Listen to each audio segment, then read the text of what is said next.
پرۆگرامێکی تری کاندید و خەڵک لەگەڵتان پرۆگرامی ئەمڕۆی کاندید و خەڵک لەگەڵ کاندیدی ژمارە 12 نیشتیمانی کوردستان پارێزەر خەڵات زەنگەرەیە لەگەڵ هاتوو خەڵات لەلەخۆ شاری دەستێرانی شاری دەرێک دەکەین و ڕابۆچوو سەرنجەکانی ئەوان سەبارەت بە هەڵبژاردن و سەبارەت بە داواکاریەکەیان بۆ کاندیدەکانی لیستی 222 یەکێتی نیشتیمانی کوردستان دەخڕینەوە ئێوەش بینێری پرۆگرامە هات خەڵات فەرمی زۆر سپاس بەڕێزی سپاستان دەکەم خێربێن سپاس کە پرۆگرامەکەت قبوڵ کرد زۆر سپاس بۆ بەڕێزیشتان بە ئامادەبوونتان و ئەرکتان کێشە دەستخۆش ئامادەی بێکەوە پرۆگرامکەی بەڵێ بەسەرچاو بابڕێ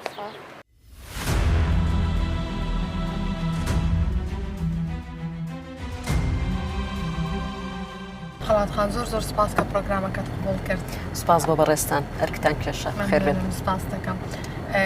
بەرلۆی دەست بە پرۆگرامەکەی گەیوتت تۆزێک ترسم هەیە لە شۆفێریم ترسە بۆ چیە گەڕێتەوە خەڵات خان ئەم ترسە بۆ ئەوە گەڕێتەوە کە تەمەنم 7 ساڵان بوو لەگەڵ باوکم شۆفێریە کرد تووشی ڕووداوی هاتوچۆ بووین ئیتر ئەمە ترسێکی لە دڵما دروست کردووە بۆیە یعنی لەو ڕۆژۆ حەزم کە گەورەش بوو حەزم بە سیاقەت نەکردو حەزم بە لێخوڕنی سیارە نەکردو هەروکو خولیایی نەبوومە یعنی خۆم فێری سیاقەت ئێستا باش مرتاحی لەگەڵ زۆر ئاسایە لەبەر زۆر لە سەرخۆی هێمنی لە لێخوڕینە ئاسایە بەلامەوە خات و خەڵات چۆن بوو بڕیارتدا یەکێک بیت لە کاندیدەکانی لیستی 222 یەکێتی نیشتیمانی کوردستان ژمارە 12 بیت چۆن بوو بڕیارتدا یەکێک بیت لە کاندیدەکان بڕیاردانەکەم ئەوە بوو کە حەزم کرد خۆم کاندید بکەم یەکەم من وەکو ژنێک کە ژنیش ڕۆڵی هەیە لە کۆمەڵگایە بە تایبەتی لە دوای دەستوری 2025 ڕۆڵێکی کاریگەر درا بە ژن لە هەموو بوارێکە ئەبینین لە زۆربەی جونگەکانە ژن ڕۆڵی کاریگەری هەیە ژن خاوەندە سەڵاتە ژن پلۆپۆستی هەیە چی پلۆپۆستی حکومی چی پلۆپۆستی حزبی ژنمان هەیە وەزیرە ژنمان هەیە پەرلەمانتارەشان بەشانی پیاوەکان توانیویانە مافی خەڵک وەرگرنەوە ینی داکۆکی کاری سەرسەختی مافی خەڵک بن ئەمەش من وەکو ڕزگاربوویەکی ئەنفالیش پێم خۆش بوو وەکو قانونیەک وەکو ڕزگاربوویەکی ئەنفال طموحی ئەوم هەبوو کە بتوانم بچمە پەرلەمان و لە پەرلەمان زیاتر خزمەت بە خەڵک بکەم خەڵات خان خێزانداری بەڵێ چەند مناڵدار دوو کوڕ و کچێکم هەیە تەمەەن درێژ بنیا زۆر سپاس دەکەم بۆتیان بهێڵە و ئەوانیش بۆ تۆ بهێڵ زۆر سپاس خەڵات خان ڕزگاربووی ئەنفالە ماوەیەکی زیندانی بوویتە بەڵێ باش لە نێو زینداندا ئەکید چیرۆکی تراژیدیا هەیە ئەکید شتێک هەیە کە لە خەیاڵ تا بەردەوام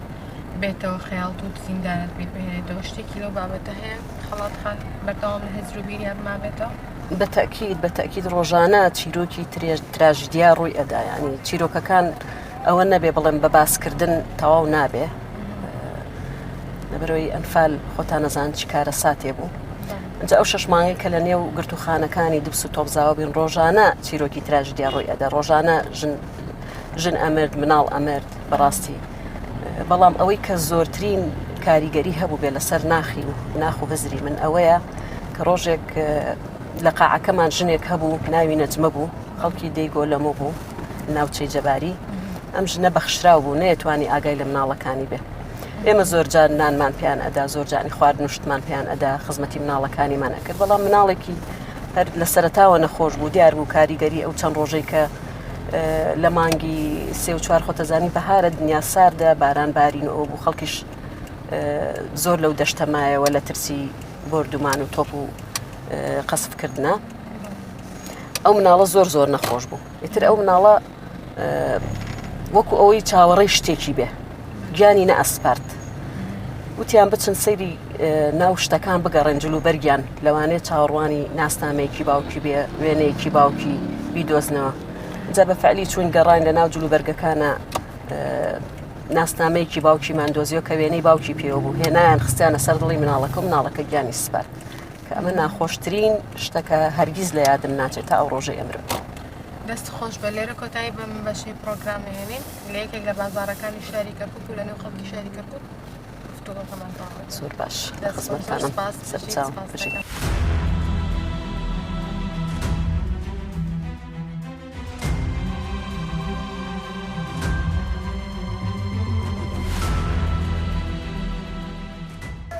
خان ئەمە یەکێکە لە بازاڕەکانی نێوشاری کەرکووک بەڕێستان ئەوتان لێرە لەدایک بەڵێ لەم گەڕەکە لەدایک بەڵێ لە گەڕەکی حڕێ لەدایک بوو تەبێ یادگاری مناڵی زۆر هەبێ لێرە بەتەکید وایە شتێکی مناڵی بۆ باسەکەی لێرە یادگارێکی مناڵی خۆت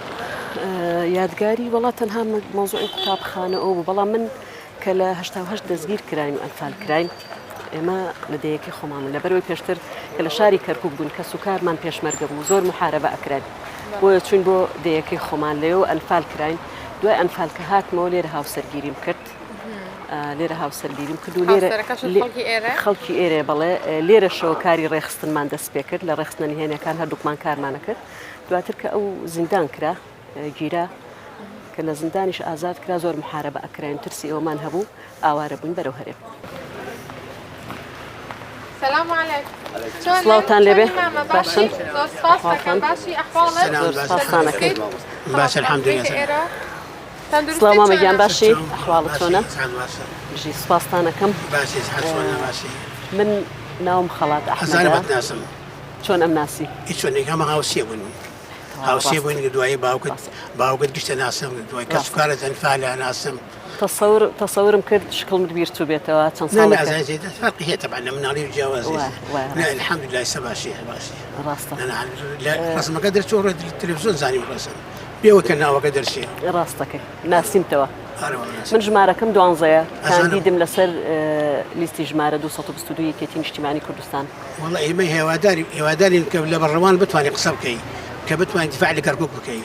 هێوادارین کە مەسەڵەن کە تەلەفۆن بۆ بکار ڕقەمەکە ڕەفز نەکەی وەک بەعزە بەڕەمانی نەبێ مەسەڵەن دوایی خەڵک نەناسی ئێمە هێوادارین خەڵک بناسی ناو بەرنەمان بی و لە دەرەوە بەڕەمانش خەڵک بناسی منیشی وادارم دەنگی خۆتانم پێ بدەن متمانەی خۆتانم پێ ببەخشن ئەو کاتەمەش ئینشاءڵڵا لە ئاسی ئەو بەرپرسیارەتی ئەو متمانەی بەڕێستانە من پێویستیم بە دەنگی خەڵکە لیستەکەمان پێویستی بە دەنگی خەڵکە هیوادارم یانزە بچن سنووقەکان سەوز پۆش بکەن و لە دواتریشە دەنگدەن بە ژمارە 12 ئەزانم سپاستانەکەم بەڕێزی بۆ گەنجان ئێوە وڵا گەنجەکەسی داواکەین هەموو گەنجەکە بڕە بۆ دەنگدان و کرد دەنگ بدا بە لیستی کوردەکان انشاءڵڵا کە من ئەگەر خوای گەورە بە نسیبی بکە و بچمە ئەو شوێنە زیاتر ئەتوانم داکۆکی لە مافەکان بەس ئەو شوێنە بەس دیفاعی خەڵک بکەی دووەم یعنی وەک بعضە بەڕەمانێک نەبێ بەسەن کەسە ناسیە ڕقەمەکە دەبێ خەڵک هەمووی بزانێت وانە زۆر ڕاستە دەست خۆش سپاس دەکەیت ڕێزی کای دەرەچی حەز دێ دەرچی لە تەلەڤیزۆن هەفتەیەتر حەزەکە زوو لە تەلەڤیزۆن دەرەچی سبەی شەو خوا توان دەرماکە با کەوارەم هاتست نەوی واش سەلامەت بیاخوا موفەق بیاخوا باشی ئەرە وەڵا باشە یاخوا باشی دەنگدەن دەنگ بە چێ دەی وەڵا دەنگ ئەمە محافظ لیستی 222 ئەی داواکاریتان چییە؟ داواکە هاوە دەنگی پیرۆم و هاتەوە دەست خۆش بێ سەلامەت بیاخوا یاخوا بێمە دڵکە حیاتم خۆش بیاخوا چۆنی کاکە؟ باشی ئەحواڵت وەزعەت چۆنە؟ سپاس دەکەم سەداوم یاخوا باش بی سپاس دەکەم پێیامتان چێ بۆ گەنجان؟ وڵا پەیاممان بۆ گەنجان بۆ هەموو خەڵکی کەرکووک بۆ هەموو پێکهاتەکان دەنگ بدەن دەنگ بدەن بۆ کەسە کە شەرعێتی هەیە مەغدودە تەسحی داوە خەسارەی کردووە ئێمە خەڵکمان هەیە زۆری لاک بووە کە سوکاری ئەنفال بووە عەزێتی دیوە تەرحیل کراوە ماڵی زەوت کراوە ئێمە داواکەین ڕقمان لە هیچ کەس و قەومێتێک نییە بەڵام هەڵبژاردن شەرعیە ئێمە دفاع لە خاک و خەڵکی خۆمانەکەین داوام هەیە لە خەڵک هیچ کەسێ دوا نەکەوێ دەنگدان وازبە نوێژیش وازبە وەک نوێژ وازبە دەنگ بدەن بە کچ و کوڕێکمان با بچنە بەغدا ئیسپاتی بکەن کە ئێمە عێراقین قەومی دووەمین لەگە عەرەبە شەراکەتمانێ من مامەنوەر جاف مام ئەنوێر خەڵاتخان خەڵکی حڕیەیە خەڵکی ئەم گەڕەکەیە باشە ئێستەیەکێکە لە کاندیدەکان بۆ لیستی 222 تا چەندوەکو خەڵکی ئەم گەڕەکە باڵپشتی کچێکی گەڕەکەی خۆدانەکەن وڵا تەمان هەموو شتەکان نەکرد دەنگدان هەموو شتێکت هەبێ ئەگە خێریش دەبێ بە جیرانەکەی خۆتی بدەیت ئەگە خێریش دەبێ جاگەلەوە مامەگیا من ڕزگاربووی ئەنفالیشم قوربانیم زۆردا و خۆم ئەنفال کراوم ئەم ئافرەتەی ناسیم وازانم خێزان کاکتارقا هەر کاکتارقش کە سوکارێت تێکۆشەری هەبووە وەم ئافرەتەش قسەیان بۆم کردووە پاژماوەی ئەنفالە عەزێتی کێشاوە داوام لە خەڵکە یارمەتی بکە بینێرین بۆ بەغدا ئەم ئافرەتە باشترە لە خەرچێک خەسارەی نەکردووە ئەوەی کە خەسارەی کردووە دفاع لە خاکەکە و خەڵکەکەیەکە من ئەم ئافرەتە ئامانە تێدەینێ ئەیکن بە پارێزەر ئیشەڵا بەم قەوما ئەڕێم ئەم قەوما وەسێتیان بۆکەم هەموو خەرچێک درێغی نەکا لە حەقەکانی حەقی ئەم ئافرەتە مادام پاژماوەی ئەنفالە شتێک لە درایەتی ئەوەی کە ئازاری بووە کە ئازاری بووە لە وازدا ئازارەکان خۆی نایەن ێگەوازە خەلکیش بێنێ دفاعەکان لەم خەڵک و خاکە ئەم خەڵک و خاکە شەرعێتی هەیە لەسەر ئێمە حەقیقەتی هەیە ئەم خاکە ئێمە لەم خاکە دروست بووینە لە بەرهەمی ئەم خاکا خۆین کاژمری نەچینەوە ناو ئەم خاکە پێویستە دایکمانەوە دفاعی لێ بکەیت ئامانەتە پارێزەرێ باش بە ئینشاڵڵا داواش لەم خەڵکاکەم هیچ کەسێ بێوەفا نەبێ دەنگت پێ بدە چونکە تو حەقت لە سەرمانە کە سوکارەکەی تو بووە قوربانی ئەم بەرهەمە ئیستەی ئێمە زۆر سپاستانە بەڕێزن ئێوە متمانەی خۆتانم پێ ببەخشن دەنگ دەنە ژمارە 12 بە لیستی 222 ئەو کاتە منیش داکۆکی کاری سەرسەختی خەڵکی خۆم و میلەتەکەی خۆم پارێزەرێ باشەبی پارێزەرە زیرەک بە خۆتی لێ هەرکە کچە کوردێکی دفاع بکە ئینشاڵڵا ئەما ئێمە شەڕەت فەنگمانە کرد کاتی خۆی لەسەری من 51 ساڵ پێشمەرگە بوومە هەتا ئیستاش تاخم تفەنگەکەم لە ماڵەوەی بوازدەم خاکە نایەنم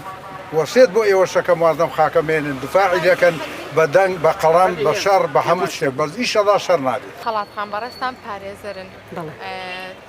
بە پشتیوانی خوا بە پشتیوانی دەنگدەران ئەگەر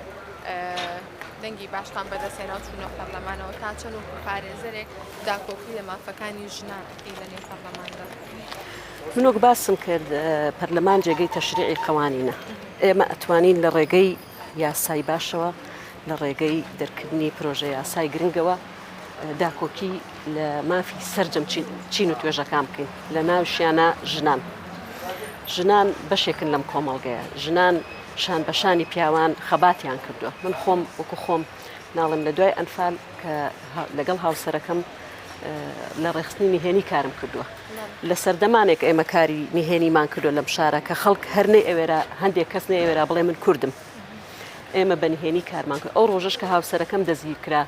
یەکسەر چوم لەسەر دیوارەوە چوومە ماڵی خۆمان لەبەر لە دەرگاوە نەچم متابعە بکرێم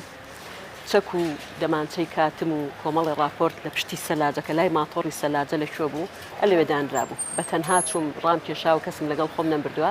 ئەو شتانم خستوەتە ناو مەنجەڵێکەوە خستومەتە سەرسەرم لە دیوارەوە هاتوومەتە ئەم دیوار لەبەر ئەوەی هاوسەرەکەم لە سێدارە نەدرێ لەبەرەوەی زانی وتم دوای ئەوە احتیمالە بێن ماڵەکەمان بپشکنن ڕۆڵی کاریگەرم هەبووە لەو شتانەیە لە مۆزوعی ئەنفالیشە ئەو کات من تەمەنم 14 ساڵ بوو بەڵام من دایکم کچی دایکێکم کە ناوی باجی ڕسمیەیە لەوانەیە ئێستا ئەوانە ئەو بەڕێزانی کە لەگەڵمان ئەنفال کرابوون و ئازاد کران بەرەو ئاخۆکەوتن هەمویان دایکم ئەناسن دایکم لە ژیان ماوە لەوێ دایکم زۆر سپاس کاری بەڕێزی سوپاسانەکەم کاری وەرگێڕانی ئەکرد لەبەرەوەی عەرەبیزانێکی باش بوو کچی ئەم شارە بوو جگە لەوەش خزمەتگوزاری تەندروستی پێشکەش بە ئەو مناڵانە ئەو ژنانەی ئەوێ ئەکرد زۆر بە باشی هاوکاری خەڵکی کردووە من شەو کات براکانم لە 7 ساڵ بچووکتر بوون من ئاگام لەوان ئەبوو بۆ ئەوی دایکم دەرفەتی هەبێ زیاتر خزمەتی خەڵک یعنی هەر لە مناڵیمەوە ڕوحی ئەوەم تیا بوو کە هاوکاری دایکم بم ئەوش بتوانێت خزمەتی خەڵک بکات زۆر سپاس دەکەم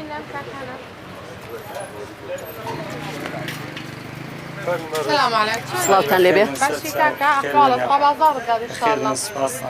باش کاکە ئەحواڵت کاکە گیان بەڕێستان دوکاندارن و ئەهلی بازاڕن ئەزەکەم خۆمتان پێ بناسێنم من ناوم خەڵات ئەحمەد نەجمەدینە ناسراوم بە خەڵات زەنگەنە خۆشحاڵین لە خۆمانی سپاستانەکەم وازم خەڵکی کەرکووک زۆربەی زەنگەنن بە خۆشحاڵیەوە سپاستانەکەم زۆر سپاس کاندیدی ژمارە 12 لەسەر لیستی ژمارە 222 یەکێتی نیشتمانی کوردستان لەم بازنەیە لە بازنەی کەرکووک ئێوەکو جەنابتان داواکاریتان چییە ئێمە ئەگەر بەنسیب بێ و چوونە پەرلەمان مەسەن بتوانین چیتان بۆ بکەین چی گێت گرفتێکتان ئێمە داوا یەکەم جا لە ئێوە دوایە لە هەموو حیزبەکان ئێمە نامانێت تەفرەقە هەبێت ئەنی ئێمە لەم شارە چەندها قەومی تایە پێویست ناکە ینی تەفرەقە بکەین بە ئێستا ینی کاکڕێبای بەڕاستی شتێکی کردووە هیچ جیاوازیە نبین لەم شارە یعنی ئێمە چەندێ حەزەکەین بۆی میشکە باوەش بۆ عەرەبیشکە بۆ تورکمانیشکە بۆ مەسیحیشکە هەرواش زۆر ئاساییە یعنی ئەوە سەرکەوتنە ئەوە بێڵێن سەرکەوتن من پێویستم بە ئەوە نییە ئێستا بێ شەڕ ئاڵا بکەیت و شەڕهین بکەیت پێویست ناکات ئێمە بێ وەک برا بژین لەم شارە ئەم شارە پێویستی بەوەیە زۆر ڕاستە کەرکووک شاری پێکەوە شاری هەموو پێکهاتەکانە ئێمە خزمەتمانە یعنی ئێمە لە شارێکین تاسە مەزلومین یعنی ئێمە کەسماندا نەمەزرین تا ئێستا سێرەکەی ئێستا خۆم لە جەیەکی تەجاوزی شەکەم یعنی خۆم ویژدانم قبوڵ ناکە ئەمە یعنی سبەی دو سبەی یەکێدا مەزرێنێ لە شوێنێ بێ خزمەت وڵاتەکەم بکەم خزمەت شارەکەم بکەم ئەگە بە شێوەیە بێ یعنی ئێمە خەڵکی ئەم شارین ئەبێ دڵمان ژان کات پەیامتان چییە بۆ کاسبکاران وەڵاهی ئێمە ئەمانەیە ینی خەڵکی بێ جیاواز ئیشەڵڵا هەمومان ئیشەڵڵا خۆمان یەکلایەکینەوە دەنگ بەشی ئەدەین بەس ئێمە خزمەتمانە ئەتر حیزبێ بێت ئێمە خۆمان یەکلای کردێتەوە ئیشەڵڵا خۆمان هەر سەوزی بەدڵنیا ئەبێ کەرکووک هەمیشە سەوزە ئێمە کاک بابڵ ینی کاک ڕێبواری بۆمان هێنا فریشتەی بۆمان هێنا بەتەکید ینی بەتەکید ڕاستە شتێکی بۆمان کرد لە حیار عمرمانە بە خەو نەمان بیە وازانم خەوە بینم ستە زۆر ڕاست سەردەمێ بوو ئەو پەنجەعالیە کەلاوە بوو ئەڕۆیشتمەوە ئەو سیارێم دوو جاشۆری یعنی لە تا قوڕ و قوڕاوە ئەچیتە دەرەوە گشتیانتە بووە قوڕ سەبڕۆ سەبە یعنی من ئەمەم لە بەرچاو نەبێت بەڕاستی خیانەتە زۆر ڕاستە دەستان خۆش بێ سپاس ئێمە هیوای سەرکەوتنتان بۆ خوازین ئیشەڵڵا سەرکەوتووە بن ئیشەڵڵا سەرکەوتنێکی گەورەش بەدەستێنین ئیشەڵڵا یعنی هەموو حیزبەکان قسەم بۆ هەموویانە بەس جیاوازی نەبێ لەم شارە ئەوە ئێمە سەرکەوتووە کات ئێمە لەم شارە ئەبێ یەک دەست بین ئەگەر لە هەر شوێنێتری جیابین ئەبێ لەم شارەیەک بین یەک دەست بین بەوە سەرەکەوین منش داوای ئەوەتان لێکم کە یانزە خۆتان و ئایلەتان و دایک و باوکتان کە خەڵکانی بەتەمەنن ئێوە هاندەر بن ئێوە پێشمەرگە ئاسا خەڵکەکەمان هەمووی بنە سەر سنووقی دەنگدان سنووقەکان سەوز خۆشکن دەنگ دەن بە ژمارە لیستی ژمارە 222 یەکێتی نیشتیمانی کوردستان لە نێوانیشیاندا ژمارە 12 لەبەرەوەی هەم خزمین هەم ڕزگاربووی ئەنفالم پارێزەرم متمانم پێبەخشراوە نابێ قەت لە بیرمان بچێتەوە ینی ئەو سەردەما سەردەمێ بوو کە ئێمە نەمانەتوانین بە کوردیش قسە بکەین لەخوا بە زیاد بێت لەم ئازادیە بە هەموو شێوەیە قسە ئەەکەیت ئەبێ ئەممان لە بەرچاو بێ ئەمە خیانەتە ئەگەر من لە بەرچاوم نەبێت پێ کوردی مۆتاز زۆر باشە پێیان بچێ بۆ دەنگدەران بۆی چون دەنگ بدەن بۆ گەنجان وڵی حەزم گوشان دەنگ بدەن و باش داواکاریتان چێ لە کاندیدانیەکێکی نیشتیمانی کوردستان وڵی ئەم جارە شتێکمان بۆ بکەن وەک جارانتر نەبێ وعد و عود و هیچمان بۆ نەکەن لەم شارە بزن